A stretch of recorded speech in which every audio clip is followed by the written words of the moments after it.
Hi, I'm John Schneider with Mass Insight Education. And joining me this afternoon are Leslie Prudhomme, AP Science Senior Content Director at Mass Insight, and Ivyrose Likis, AP Biology teacher at Excel High School, one of our partner high schools in Boston. And we're here to talk about a new program that Mass Insight launched earlier this month called Science from Home. So Leslie and Ivyrose, thank you so much for joining us and talking to us a little bit about the program. Our pleasure.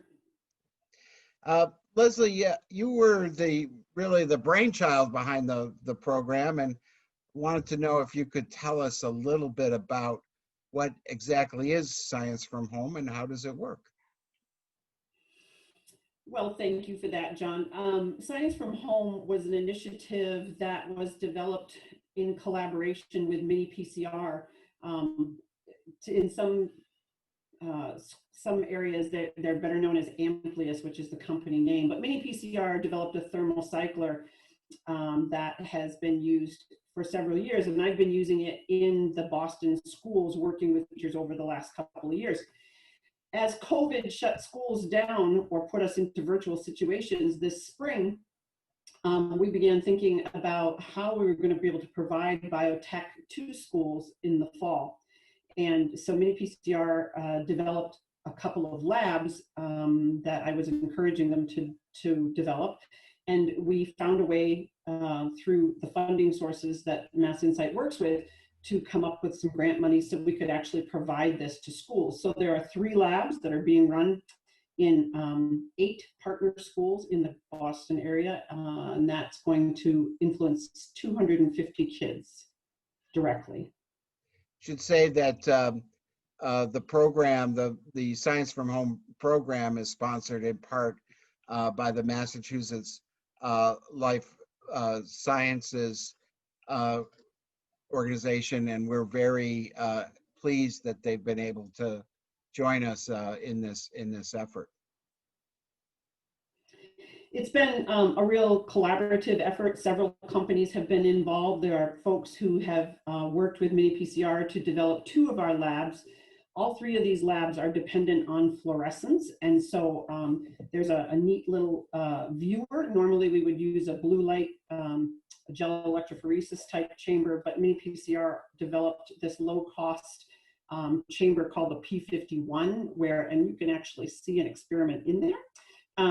So this is one of the experiments that we started with the kids. Ms. Likis' students have already done this particular experiment. And then the next 2 are things that deal with, so this one is DNA. The next one deals with the central dogma, which is how DNA gets transcribed and translated into RNA and into proteins. And the third one is proteins. And all are dealing with fluorescence. But MIT and Northwestern both participated in the development of these kits as well. And Ivyrose, Ms. Likis, has 13 students, I think, that we've worked with the DNA lab already. 14, but yeah. Yeah, so Ivyrose, let's talk about how you're using the kits in your AP biology class.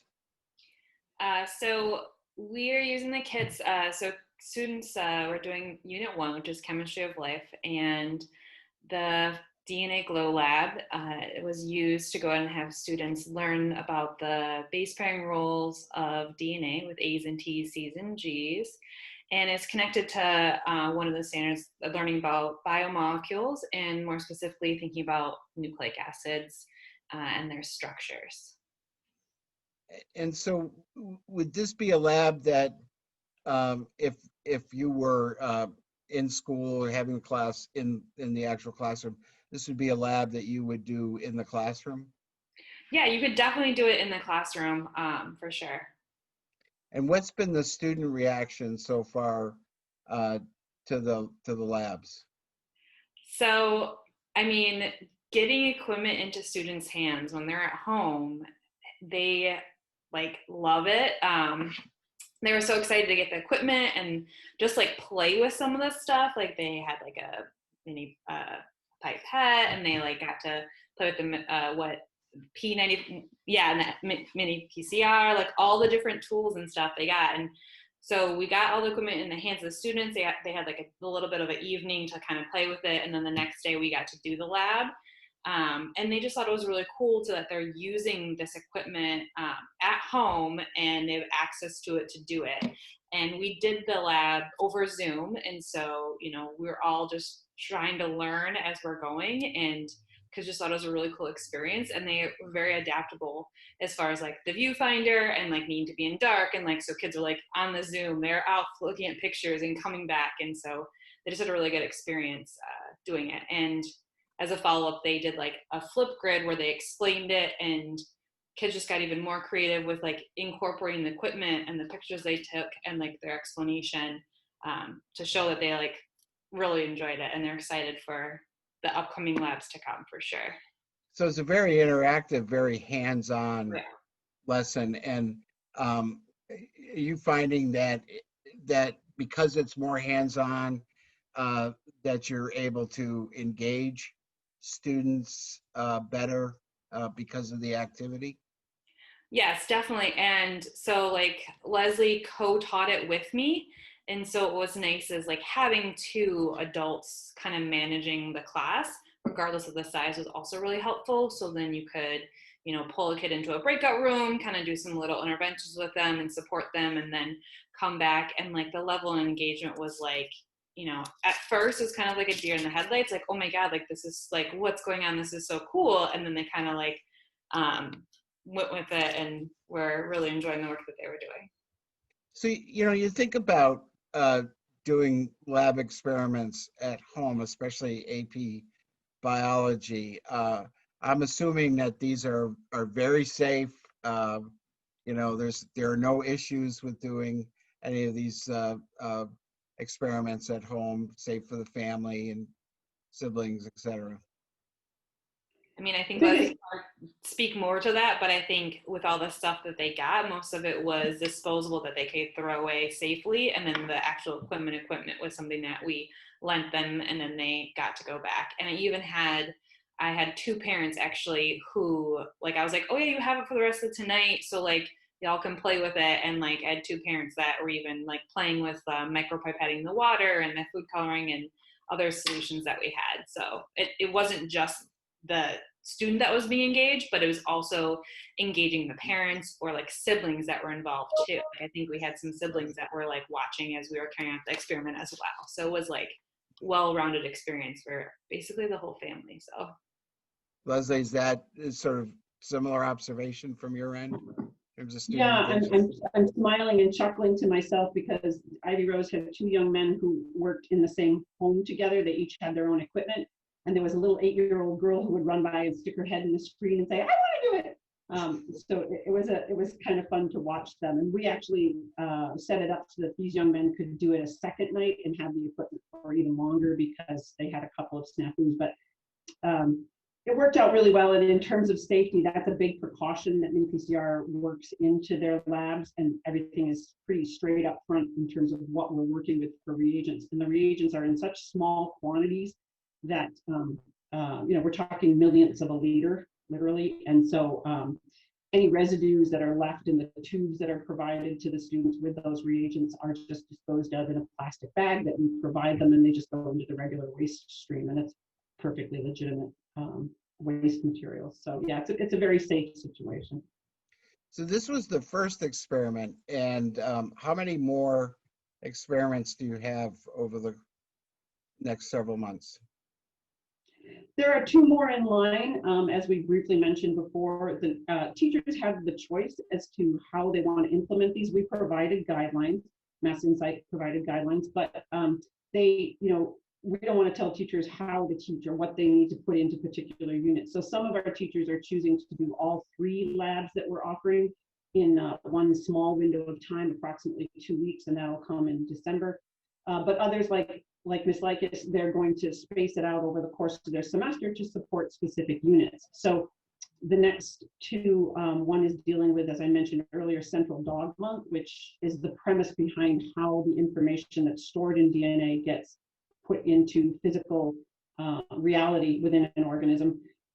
central dogma. And then the third will be protein structure. And all of it's being done with fluorescence. So the kids now have the skills to pipette. So we'll have to practice that a little because it's been limited, but they've got a good start. And now they're used to the P51 viewer. So that takes part of that out of their way. And this first lab was the most challenging because it did require significant heat, 95 degrees Celsius. And so that was why Ivyrose was mentioning we use this machine, the miniPCR thermal cycler.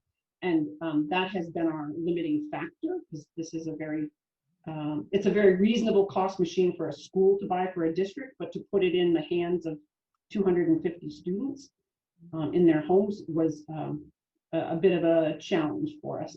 But we've got that worked out now. Yeah. So Ivyrose, the students in your AP biology class, I'm going to assume some of them are nervous when they start. They may be a little overwhelmed at taking this subject. I don't know if you know this, Leslie. I did take AP biology in high school. I wasn't very good at it, but I did take it, and I had a terrific teacher. But you know, it can certainly be a very challenging subject matter. Does having an active lab help break that down a little bit and sort of, you know, reduce some of the concerns, some of the anxiety about taking an AP biology course? I think like doing an active lab it engages the students. It starts getting them to asking a question, which leads to multiple other questions and gets them thinking and trying to like connect all the information we've learned and kind of like making this mind map with their understanding. And so I think both teaching before the lab and then the after of like debriefing and discussing and trying to like break it down and, you know, connect all the pieces, it really gets students like not only engaged in the learning, but also really thinking about those higher level concepts and making them connect the dots. And I think that like not only them doing it and them talking about it, but them also like discussing it together and sharing what they think is the right answer. And in my case, I don't know what other teachers did, but Leslie helped me think about doing a claim evidence reasoning after they did it. And so they did this claim evidence reasoning, and then they like did a video of it, and then they had to comment on other people's videos. And from that, students were starting to kind of like engage in these argumentation of like, oh, but I thought this one was AT rich, but you think that one's CG rich? Oh, you know, and they're starting to discuss, well, maybe it's something we did different in our lab. And so it's like leading to other questions and thinking not only just about the content, but like, did I do the lab wrong? Did I label them A, B, C, and then N, or maybe I flipped them around and maybe you're right, you know? So then they're not only just discussing the content, but they're starting to think about those like science practices and like, oh, we're gonna do this again, right? I'm like, yeah, we have 2 more labs we're gonna do, and like them starting to think about not only like the content, but like their technique of carrying out an experiment, which like Leslie says, like simple skills like micropipetting, we're going to have to come back to it, but like these are skills that we're trying to continue to build throughout the year and revisit them as much as we can. And these are skills that students need in order to successfully conduct lab experiments, right? Being able to utilize some of the equipment. And so they're getting some experience in that as well. Not only that, some of these basic skills like pipetting are directly transferable into the workplace, particularly in the greater Boston area. We have so many biotech industries in the Boston area that if a student learns competence in how to pipette and how to handle themselves in a lab appropriately, that's a big plus to companies looking for young people to come in. And we try to encourage the kids in that regard to go out and look for those kinds of jobs in the summer.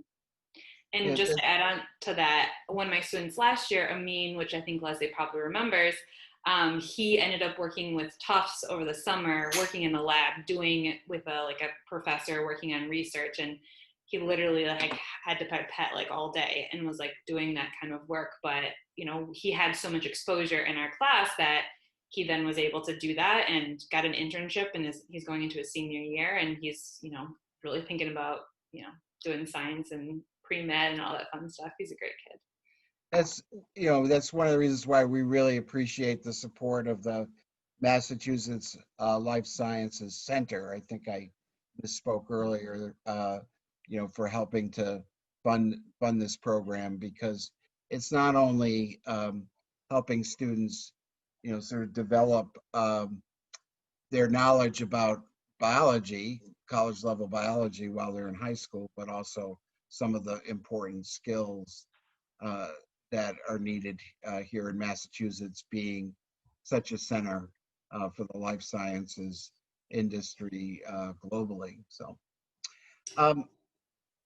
yeah, John, Leslie? can I go back and make a quick comment for you? So Sure. one of the other pieces of this that you asked Ivyrose about the students and how they felt about the labs, and then what they got out of it. Part of the big thing in AP Bio now that's very different from when you took AP Bio or when I took, or anybody, before 2012, is it's all about the ability to think. We don't really care if their lab works. When push comes to shove in the end, Yeah. we don't really care if they get the right answer. It's exactly what Ivyrose talked about. It's that they're talking with one another and they're questioning one another from a content specific basis. And they're questioning their own skill level as they relate to that. So the AP courses are now really designed to help kids think and to pull skills together and to coalesce all of that kind of information. And that's really higher level thinking. And so getting these materials into their hands has helped them to begin that. Whereas in the virtual world, yes, they're learning, but when they don't have anything in their hands, it's a little tough to see how it's going to translate into a future possible career as with this young man. Well, I want to thank you both for this work. It's really important. We're pleased that during STEM Week that we're able to share this video about your efforts because it really is what STEM Week is all about. And look forward to learning more, and maybe we can talk to a couple of students down the road as well about this work and their experiences with the Science from Home program. So thank you, Leslie. Thank you, Ivyrose. You're very welcome. Welcome. But we'll talk again soon.